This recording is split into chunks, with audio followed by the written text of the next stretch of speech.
Welcome to an episode of From the Pure Land podcast. I'm Mel Pine, and I just took a deep breath, and suggest that we all take a deep breath.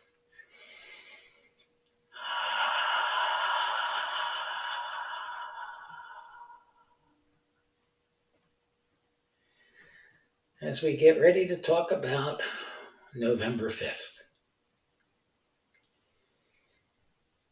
I'm going to do something different this time. I'm a writer and editor by background. I'm used to expressing myself on a keyboard.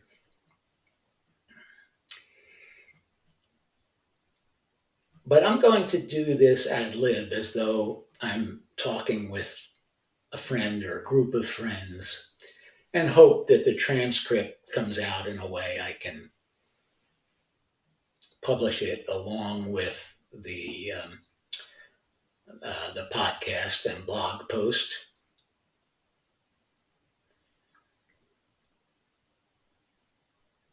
If you're listening to this as a podcast and you want to see the transcript, it should be posted. It will be posted at the From the Pure Land blog on Substack, and you can get there by typing in Mel Pine, MELPINE .substack.org. So I was having lunch today with a friend, and we were talking about how people are stressing out about the coming election. I mean, both of us have our own opinions about how important the election is, and it is very important. And if you've been reading my blog, you know that I feel strongly that the sense of the United States as an aspirational democracy, a place of refuge and freedom, might change if Trump and company are elected. And my father was an immigrant, and my maternal grandparents were immigrants. So that's important to me. But I also know that I'm okay, and you're okay, and the world's okay. And we're going to be okay. Might be less happy about some things in some situations. But I mean, when you think about the universe has been around for, according to science, almost 14 billion years. 14 billion years. And the universe will keep going, according to science, for many trillions of years. We humans have been on the earth for 200 to 300,000 years. And when you think of that stretch of time, and when you think of us and our little spot on the planet Earth, in our solar system, in our galaxy, and pull back and look at the enormity of the universe, we're small potatoes. We're less than small potatoes. And we're somewhat privileged to be able to worry about things like whether we're an inspirational democracy and a model for the world. If I were living in the Gaza Strip right now, I would not have the luxury of worrying about that. So I say that just to put it into perspective.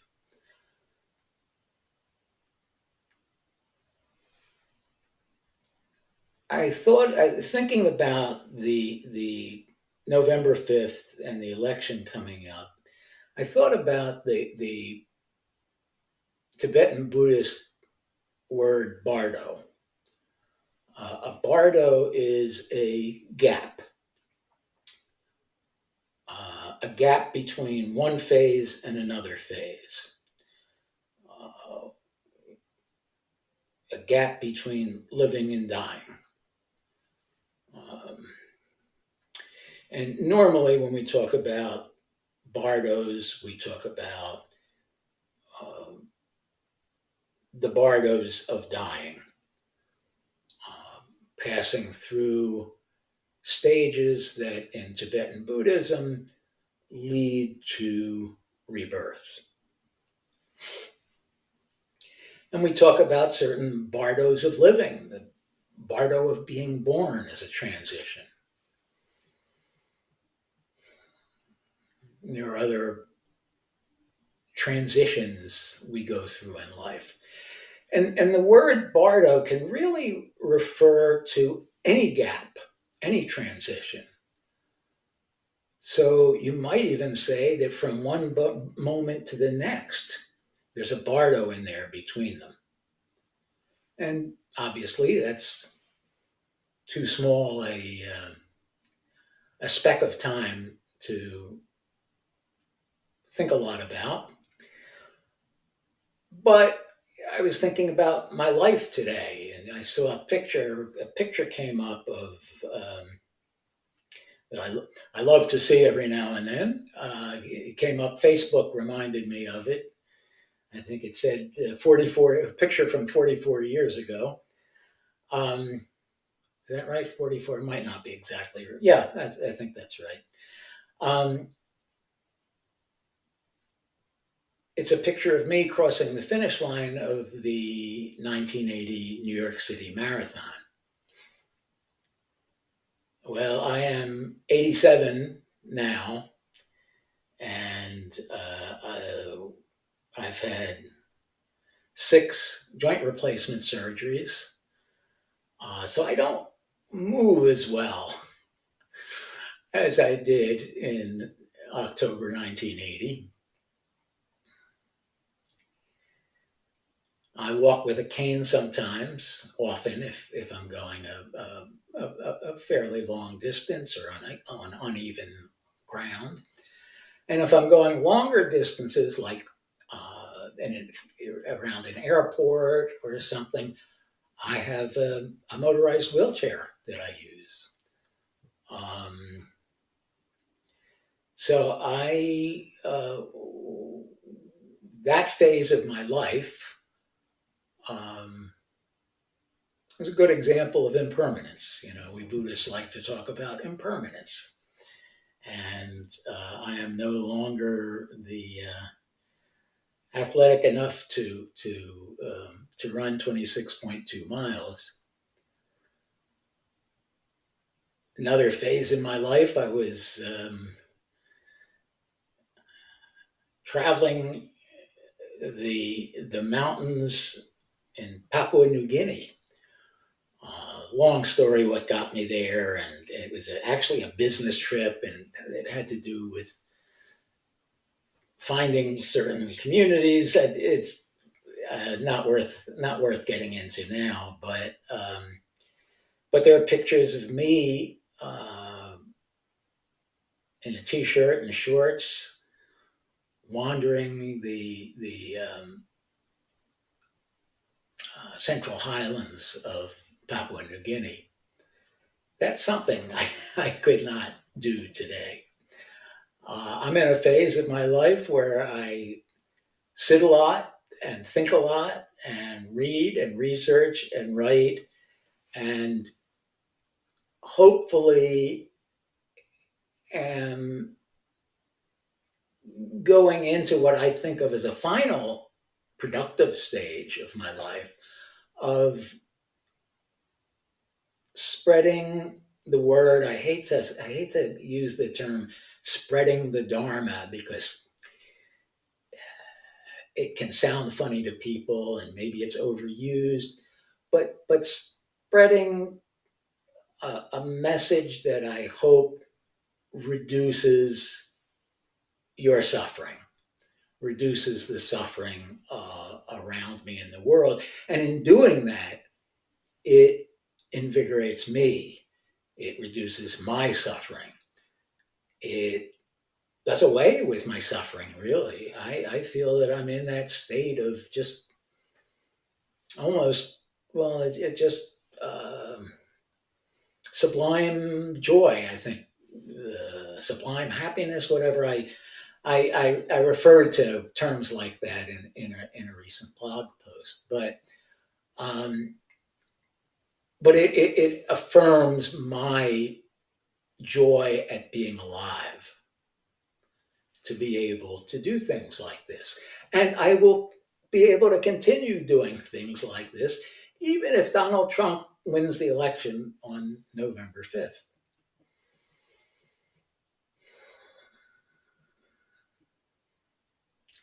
So I thought I might just talk about that a bit.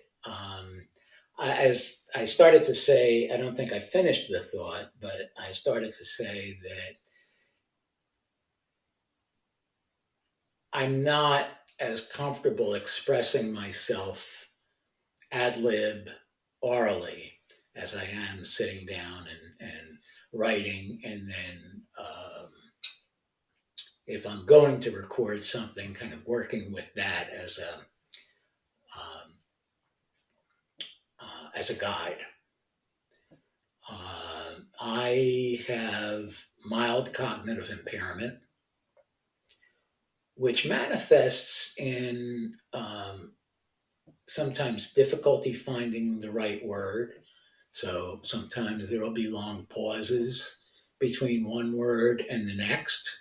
You might call it the Joe Biden syndrome. And sometimes the wrong word comes out. You might call it the Donald Trump syndrome.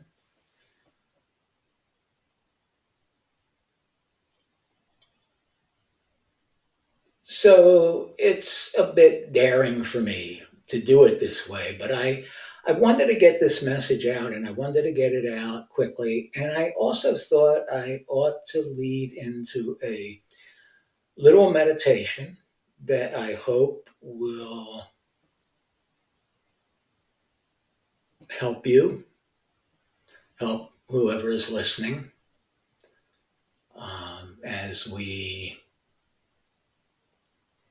head toward November 5th. And as we think about maintaining our equilibrium.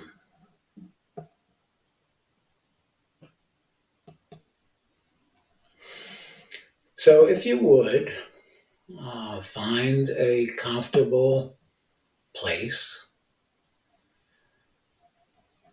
where you're not going to be disturbed. And if you can't do that right now, you might pause this and come back later.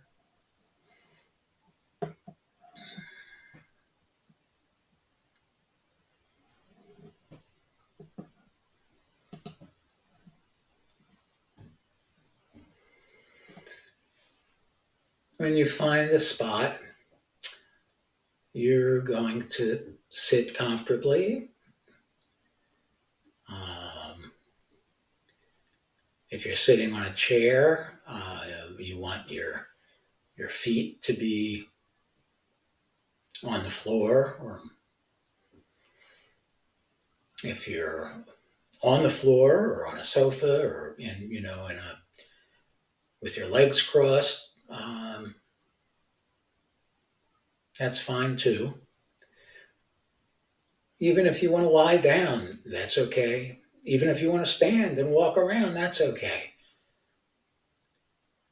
You want to be comfortable.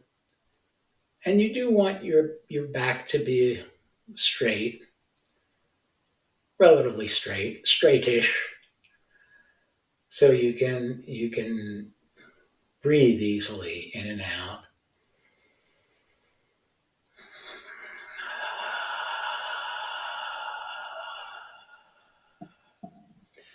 I like to ring the bell 3 times when we begin a meditation and when we end one. And sometimes I say, body, speech, and mind in perfect oneness. I send my heart along with the sound of this bell. May the hearers awaken from forgetfulness and transcend all sorrow.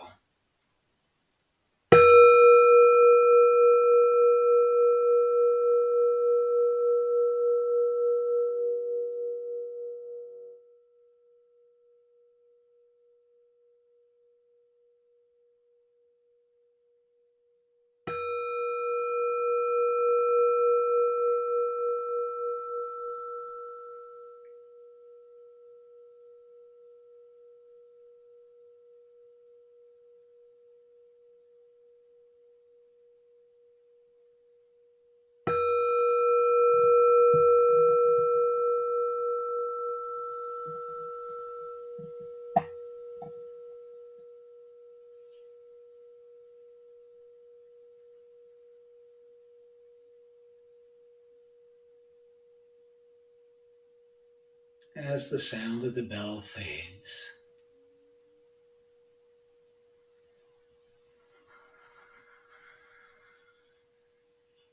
we take a few breaths.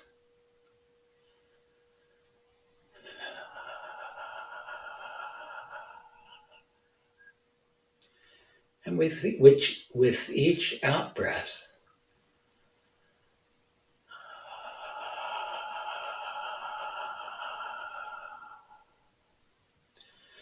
we fall deeper and deeper into relaxation.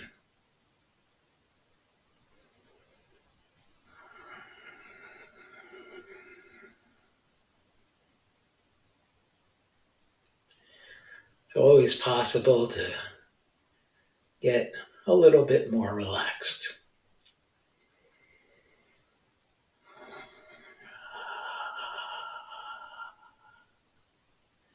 Your eyes can be open or closed. If they're open, you're not going to focus on anything. You're just going to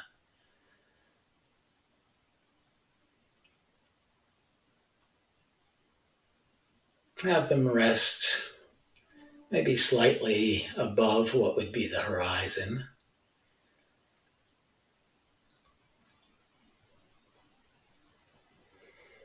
And just don't let them attach to anything. Just let them take in the whatever is before them as a whole. Or if you're more comfortable, just have your eyes closed.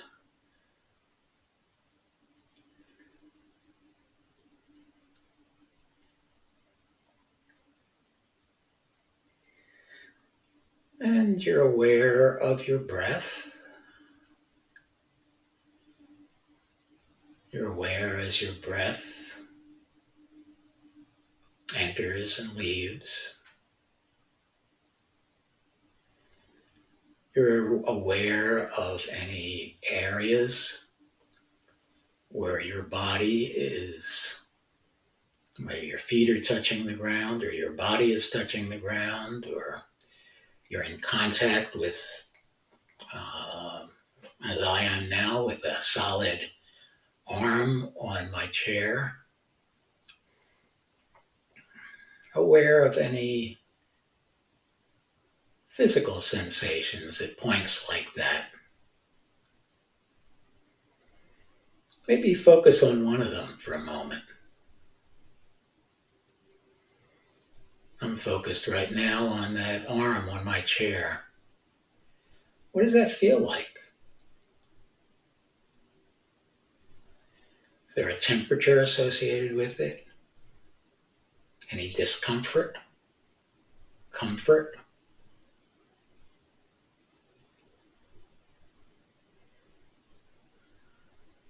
Any vibrations?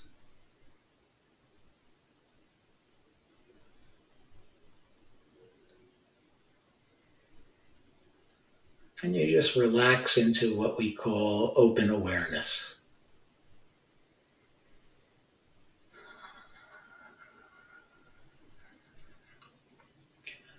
You're aware of whatever your mind brings to your attention.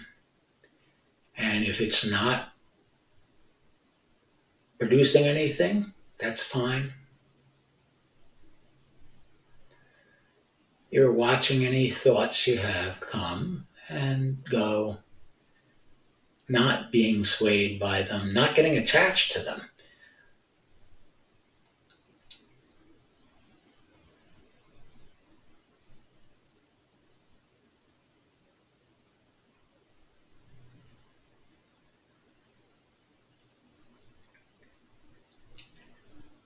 You just let them be. Any emotions, let them be. And if you're aware of them, pretty much they usually just dissipate. Let them go. Thoughts, emotions, a pang here, an itch there, a sound you may hear, a movement you may see. Just don't attach to it.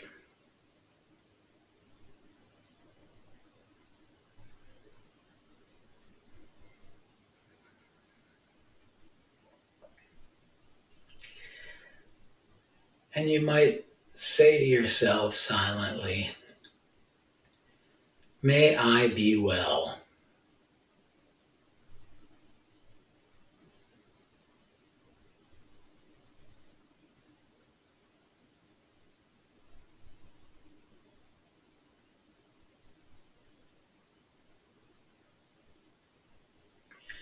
May I be happy.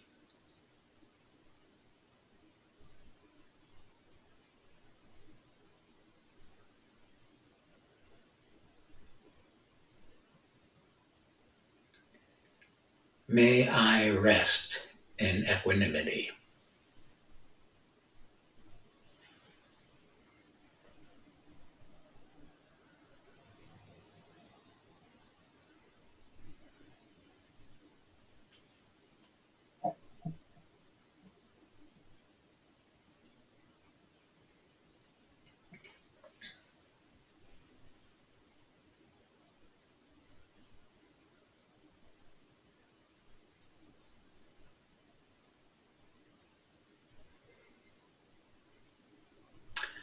And you might think about the people who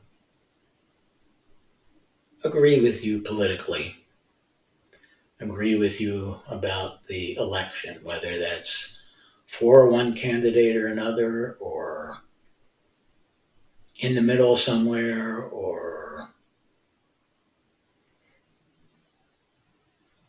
totally detached from the whole thing. Whatever way you feel, think about the group of people who feel that way with you.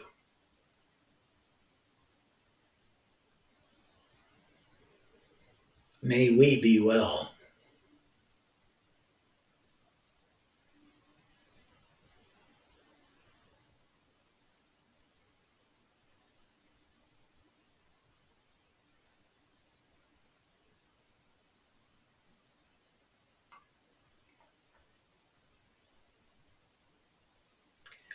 May we be happy.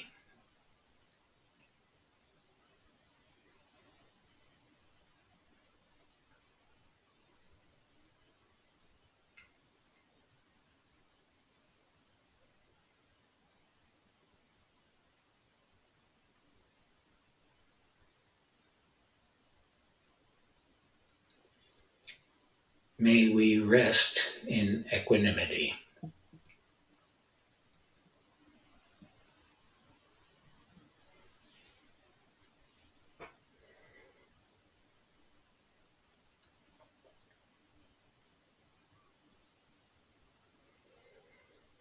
And now for all the people who are undecided or confused, may you be well.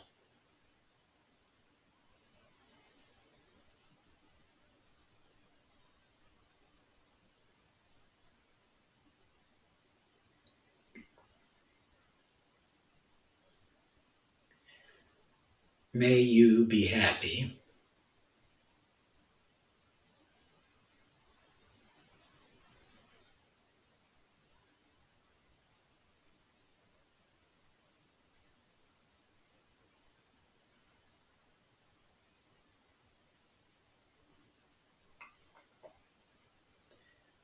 May you rest in equanimity.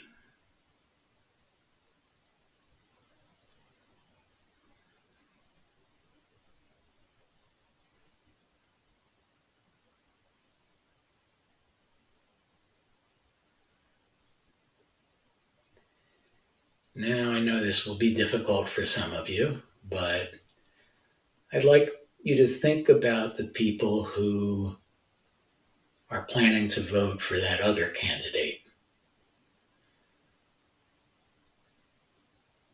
the one you hope will lose.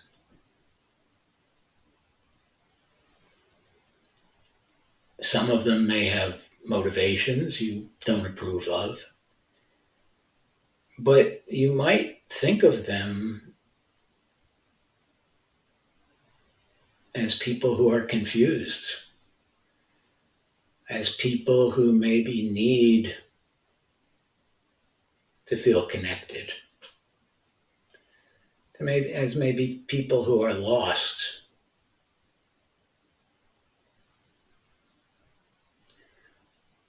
as people who are entitled to your loving kindness.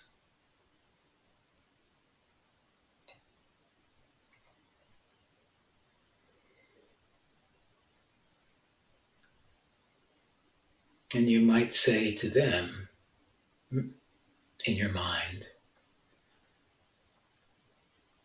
may you be well.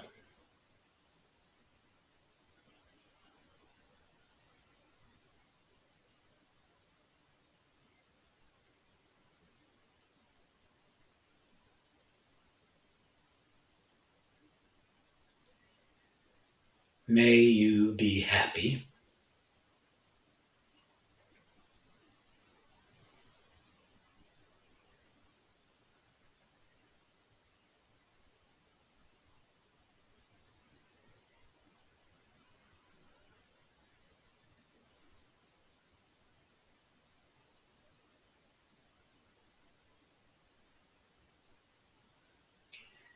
May you rest in equanimity.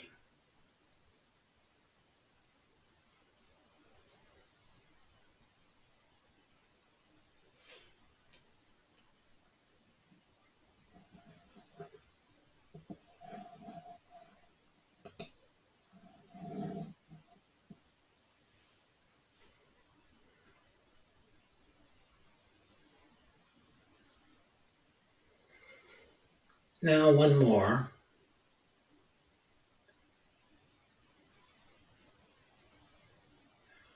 For people all over the world,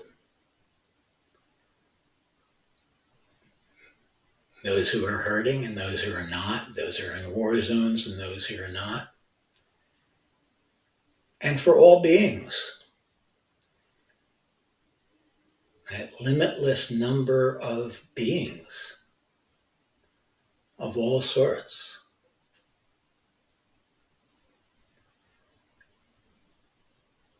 May you be well.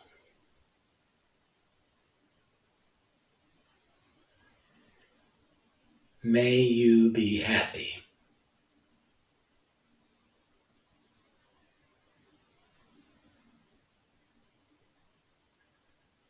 May you live in equanimity.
You might need a moment to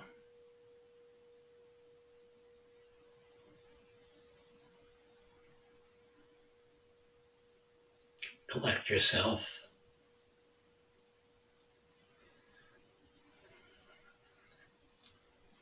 Focus on the room you're in or whatever space you're in.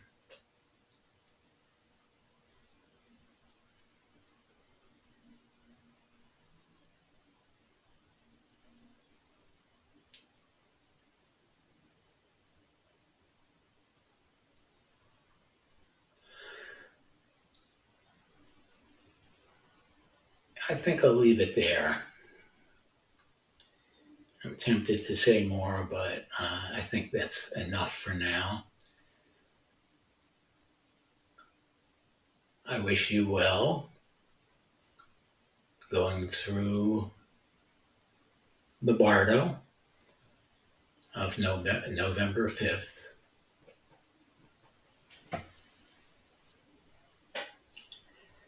May you be well, happy, and stand calmly like a tree with deep roots, able to withstand whatever winds come. One more bell.